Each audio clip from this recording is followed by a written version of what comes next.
The scene opened with Madame talking to Concierge. Guess he wanted to see if she made it back home safely. She mentioned to him that his father-in-law said something very interesting to her right before she took him out. She made this off-color joke about how she killed him. Then he complimented her and said that she was very creative. Then she said, "Not as creative as I'm gonna be with you," and then she hung up the phone. I used to like the banter between these two, but because they've already smashed it, takes the fun out of it. Then Blue let Madame know that the little girl woman, Lola, was there to see her. She came in and then they had a lot of small talk about how she liked her job at the APD. Lola told her that she liked it very much. And Madame told her that she was going to be giving her a raise. And Lola was like, "Well, what do I need to do?"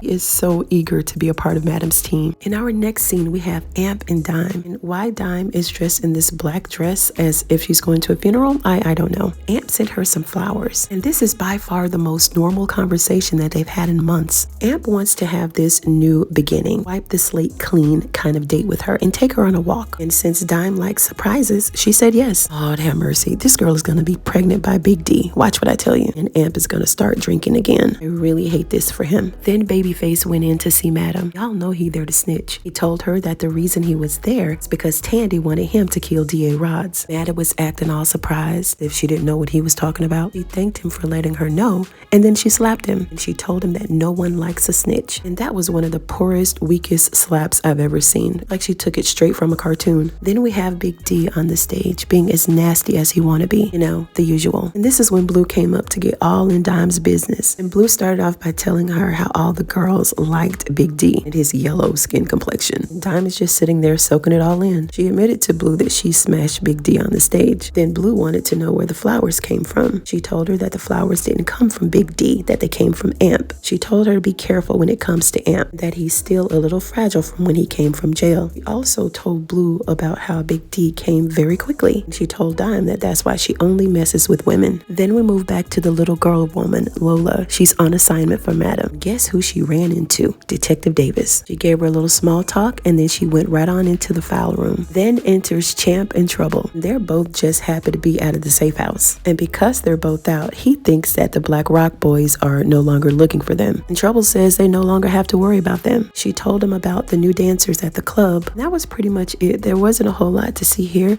but what I did get from this scene is that Champ really thinks that he and Trouble are getting closer and that they're friends. And little does he know, she's gonna have to take him out. Then in our next scene, Madame came in like a thief in the night, popped up on Tandy while she was shaking hands and kissing babies. And we all know Madame came with the warning, and Tandy shaking like a leaf on a tree. She pretty much told Tandy that if she don't get rid of D.A. Rods herself, then she was gonna get rid of her. You know, the fact that Tandy tried to get Babyface to do this for her, that would have been enough for me. Madame should have just got rid of Tandy right there on the spot. But I think Madame knows that Tandy is worth more to her alive than she is dead. So Blue got a visit from an old friend, one that crawled right out of their hole in Afghanistan that they used to share together. She came by to let her know that one of their good friends passed away. His name was Jamal, and it sounds like he took himself out because he suffered from PTSD. This friend of hers was like the poster child for mental health. She wanted to know if Blue had talked to anyone. She knows that Blue needs counseling because of what they went through together in Afghanistan. But Blue was like, "Nah, I ain't talked to nobody." Then the girlfriend pulled out this urn with his ashes in it and told Blue that she's bringing his ashes by because she knows that he wanted her to have something to remember him by. Me and Blue was like, something to remember him by? Why couldn't you have bought a picture or some cheesecake or something? Not the urn with the ashes in it. That just kind of took me by surprise. Amp and Dime are finally on their date, and he's really all into her, for real. And it's really too bad she may have to break his heart. Amp got a phone call from this unknown number, probably the same unknown number that's been calling Madame and Carla. And we do know that we're going to be introduced to Amp's mother at some point in time during this season. So that's probably who it is. And I really like this scene. I thought it was really cute. I just didn't like the stereotypical jokes that they had about the fried chicken. Don't be joking about the fried chicken, okay? Not cool. So Fuego joined Madame for lunch. He wanted to know if Madame could dig up Sandra's body so that her dad can have the proper burial. Madame was like, "You want me to do what?" I thought she was going to kill him right there on the spot. But surprisingly, she told him that she'd see what she could do. Then we moved to Midnight and his friend. And because it's Midnight, we already know what he's doing, right? And she has this weird fantasy where she wants him to choke her. So he did. Okay, now we move back to Dime and Amp. And Amp wants to continue their date over a couple of nutty buddies. Are these Nutter Butters or Nutty Buddies? I used to eat these all the time and I can't remember the proper name. But anyway, they have ice cream. And Amp really wants to start things anew. And just to kind of jump ahead to this scene, she gave him another chance. She's going to give it a try. She told him that she needs him to be the man that she can rely on. And he said likewise the same for her. And y'all, I really hope that she's not pregnant by Big D. This is just the setup. This is the setup to Amp's downfall. I just think that he's going to start drinking again, and we're going to see that side of Amp that we really don't want to see again. In our next scene, we have Tommy. Everybody seems to want to join Madam for lunch. She wanted to know if he had her medicine. He told her, no, I don't have your medicine. It was denied by Dr. Fong. Ooh, she didn't want to hear that. She told Tommy to bring Dr. Fong to her tonight. We all know what happens at night. They're definitely not going to the library. Then we see the little girl woman, Lola, also joining Madam for lunch, looking like Inspector Gadget. She wanted to let Madam know that they had about 5 minutes to make something shake in the evidence room. Tommy was like, 5 minutes? Yeah, 5 minutes. The little girl woman told Madam that she doesn't think she's going to be able to do this without getting caught. Madam was like, them lies you telling. You better make this happen. Madam told her to get a better wig and to get the F out of her face.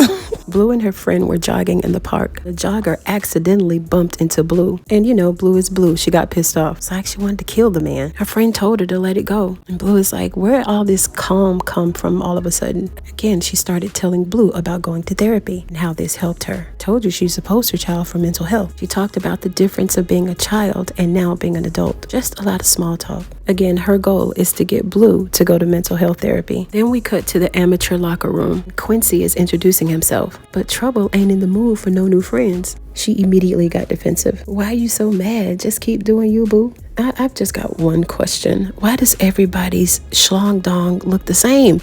It's the same size, same length.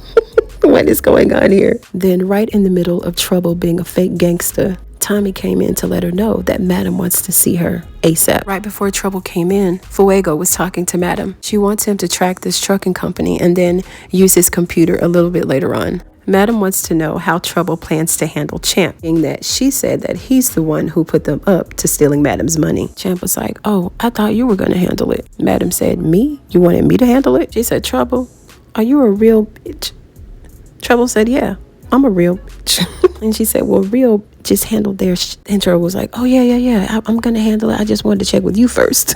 She didn't have a plan. She didn't know what the hell she was going to do. She then told Tommy to get Smoke on the phone. She said that she can use his services. She wants to let the concierge know that he done messed with the wrong one. Just FYI, Madam done smoked a whole pack of Newport in like 10 minutes. Now back at the station, Detective Davis had Judge Walters crawl out of his warm, comfortable bed to come to the station to sign the arrest warrant for Madam. And he told her, you better have an airtight case because Madam DeVille is a slippery one. He wished her luck. She said, well, I don't need luck when I have all the evidence. So we're going to see how this turns out. Madam told Blue that Tandy can't do nothing right. And it looks like Blue understands that Tandy is about to be the mayor and she doesn't want to get her hands dirty. Then we see Tommy bring in Dr. Fong, and we can tell he did not want to come. Dr. Fong told Madam that he can no longer fill her prescriptions. He said if he does, the police are going to take his license. She said, do I look like I give a F about your license? Madam is totally ruthless. He said that she's going to turn him from an I can't nigga to a can do motherfucker. Next, we see why Madam wanted Fuego to use his computer. He shut off all the lights at the police station so that the little girl woman can steal the shirt back. So when the lights went out, she went into the evidence room and she's looking around for this package. And I'm thinking it should have been in like a plastic bag, but no. It wasn't. It was in a small brown envelope. And as soon as she had her hands on it, the lights came back on. And Fuego said the backup generators come on instantaneously. And that's why they're back up. I mean, God forbid this happens in a hospital. Our next short scene here. You see these truckers, the ones that Madam wanted tracked. And they were asked to give up the keys to the truck. They refused and they got smoked. By Smoke, of course. And next we see the little girl woman. And it looks like she was successful in doing what Madam wanted her to do. And we're back to the amateur locker room again, where we see Quincy talking to Rayshawn. And Quincy is, naturally trying to get the 411 on the club. Rayshawn kind of gave him a couple of ins and outs, do's and don'ts. And the biggest warning of all, he told him to stay away from Babyface. In our next scene, we see Concierge opening up the back doors to the rig. And he noticed that all of his dope was gone. He immediately knew that it was Madam behind it all.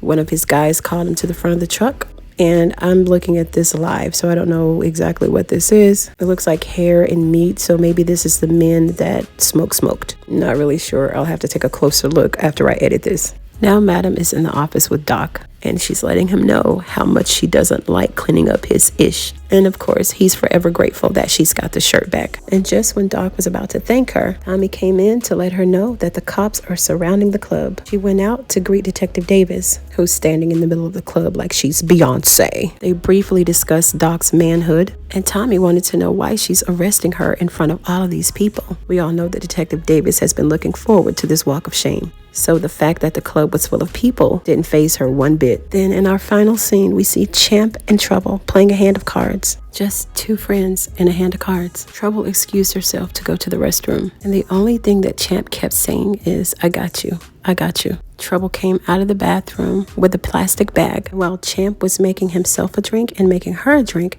she took him out. She wrapped that bag around his head and she suffocated him. She kept saying, I'm sorry. I'm sorry. It's either you or me. End scene. I don't have much of an outro. I truly hope that you guys enjoyed the video. If you did, give it a thumbs up. You know I'd appreciate it, and I do appreciate you sitting through the video and putting up with me and my defeated voice. I'm gonna see you on the next one.